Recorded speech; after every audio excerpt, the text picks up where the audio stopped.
আসসালামু আলাইকুম। আজকে আমি চলে আসলাম আমার মামার বাড়িতে, যেখানে আমার জন্ম এবং ছোট থেকে বড় হওয়া।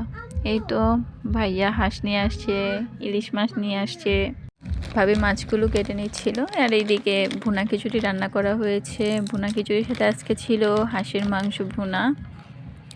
আর সন্ধ্যাবেলা বিকালের জন্য পিঠা বানাবে, তার জন্য এগুলো সব রেডি করে রেখেছিল।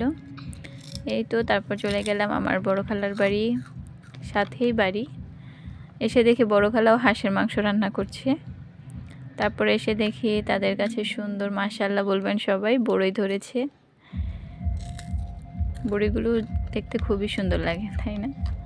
এই তো আমার মেয়ে তার কাজিনদের সাথে একটু ঘোরাঘুরি করলো। ওইখানে একটা ঘোড়া এসেছে, সে ঘোড়া দেখার জন্য গেছে।